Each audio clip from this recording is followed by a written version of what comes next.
Good morning students. मैं doctor Maya Agarwal, assistant professor business administration department in SPC government college Ajmer. आज हम बीमा agent के लाइसेंस के बारे में बात करेंगे। जैसा कि हम सभी को पता है, बीमा एक व्यवसाय कार्य है। इसका सभी देशों में नियमन होता है। बीमा व्यवसाय करने वाले प्रत्येक व्यक्ति को बीमा संबंधी सभी कानूनों का पालन करना पड़ता है और उन कानूनी प्रावधान के अनुरूप कार्य करना पड़ता है।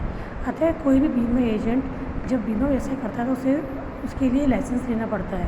अतः कोई भी बीमा एजेंट बिना लाइसेंस प्राप्त किए बीमा व्यवसाय नहीं कर सकता है। वह ना तो बीमा व्यवसाय के लिए आग्रह कर सकता है और न ही बीमा व्यवसाय प्राप्त कर सकता है। तो अब हम ये जानने का प्रयास करेंगे बीमा एजेंट का लाइसेंस क्या होता है। तो सर्वप्रथम हम देखते हैं कि बीमा एजेंट लाइसेंस विनिमय अधिनियम 2000 के द्वारा जो बीमा एजेंट लाइसेंस के बारे में बताया गया है, उसमें ये कहा गया है कि बीमा लाइसेंस तात्पर्य एक ऐसे लाइसेंस या एक ऐसे प्रमाण पत्र से लगाया जाता है जो कि बीमा विनियामक नियमन अधिनियम के तहत किसी बीमा एजेंट को जारी किया गया है।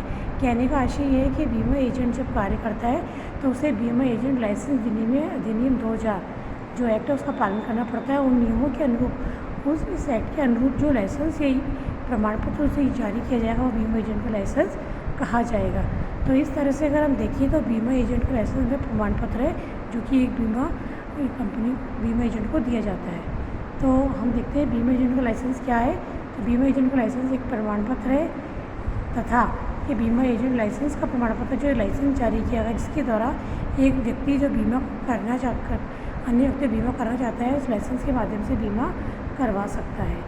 तो इस प्रकार बीमा एजेंट का लाइसेंस एक प्रमाण पत्र है जो कि बीमा कंपनी द्वारा बीमाकर्ता को जारी किया जा सकता है और समय समय पर बीमा एजेंट के द्वारा इस लाइसेंस का नवीनीकरण भी करवाया जा सकता है। तो जो एजेंट कार्य करता है वो सभी कार्य लाइसेंस के अंतर्गत करता है, लेकिन किसी भी बीमा एजेंट को लाइसेंस लेने के लिए कुछ योग्यताएं उसके अंदर होनी चाहिए, क्योंकि बीमा एजेंट जो व्यक्ति है वो अपनी नियुक्ता यानी बीमा कंपनी के लिए कार्य कर रहा है तो वो उसका एजेंट माना जाएगा और उसके द्वारा किए गए कार्यों से उसका नियुक्ता बीमा कंपनी उत्तरदायी मानी जाती है। तो इसीलिए बीमा एजेंट का लाइसेंस जारी करते समय देखा जाएगा कि बीमा एजेंट जिस व्यक्ति ने अप्लाई किया आवेदन किया है क्या उसमें उस लाइसेंस को प्राप्त करने की योग्यताएँ है या नहीं।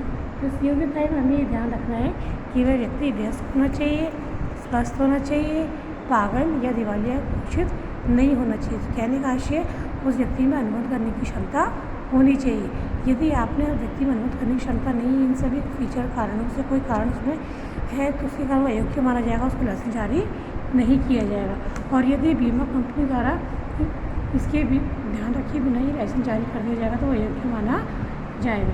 तो हमें ध्यान रखना है कि कभी भी व्यक्ति को जो लाइसेंस प्राप्त करता है तो उसके लिए हमें उसकी व्यक्तिगत योग्यताओं का भी ध्यान में रखना है। इसके अतिरिक्त उसका जो लाइसेंस जो बीमा एजेंट ने लाइसेंस के लिए आवेदन किया है उसका जो मुख्य उद्देश्य होना चाहिए बीमा व्यवसाय करना होना चाहिए। ऐसा नहीं हो कि व्यक्ति लाइसेंस ले ले और उसका उपयोग ना करते बीमा व्यवसाय का कार्य ना करे। तो कहने का आशय ये है कि बीमा एजेंट को जब लाइसेंस जारी किया जाएगा तो उस लाइसेंस के द्वारा उसका उद्देश्य बीमा व्यवसाय को करना होना चाहिए। बीमा व्यवसाय का बीमा एजेंट को लाइसेंस लेने के बाद कोई भी बीमा एजेंट बीमा व्यवसाय प्राप्त करने का आग्रह कर सकता है और अन्य व्यक्तियों को बीमा संबंधी लाभों के बाद से अवगत कराते हुए बीमा संबंधी करवाने सभी शंकाओं का समाधान करते हुए व्यक्तियों को अधिक से अधिक बीमा करवाने को प्रोत्साहित कर सकता है। क्योंकि बीमा एजेंट अन्य तृतीय पक्षकार से अनुबंधित संबंध नहीं बना कर सकता, लेकिन बीमा एजेंट बीमा व्यवसाय प्राप्त करने के लिए बीमा संबंधी समस्त जानकारियाँ सामने वाले व्यक्ति को जो कि बीमा करवाने का इच्छुक है प्रदान करता है और उसकी हर प्रकार की शंकाएं समाधान का तुरंत निराकरण करता है, जिसके ध्यान में रखकर व्यक्ति बीमा करवाने को प्रेरित होता है।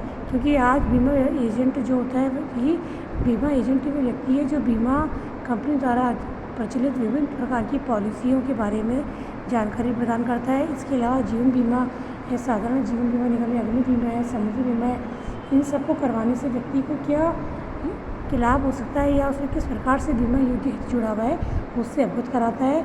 इसी प्रकार जीवन बीमा के माध्यम से व्यक्ति बचत व विनियोग भी कर सकता है। ये तथ्य को स्पष्ट करके व्यक्ति को अधिक से अधिक बीमा करवाने को आग्रह करता है और व्यक्ति जीवन बीमा करवाने के लिए प्रेरित हो जाता है। जीवन बीमा के माध्यम से वह विनियोग भी कर सकता है और अपनी बचत भी कर सकता है। तो कुल मिला के हम कहें तो बीमा एजेंट का लाइसेंस एक ऐसा प्रमाण पत्र है जो कि बीमा एजेंट को जारी किया जाता है और जिसके प्राप्त होने के उपरांत ही वह बीमा एजेंट अपना वैधानिक रूप से बीमा का व्यवसाय प्राप्त करने का आग्रह कर सकता है। तो अतः जो भी व्यक्ति बीमा एजेंट बनने का इच्छुक है वह लाइसेंस प्राप्त कर सकता है, तभी वह लाइसेंस के बाद ही उसके व्यवसाय को उसके लिए अनुकूल माना जाएगा।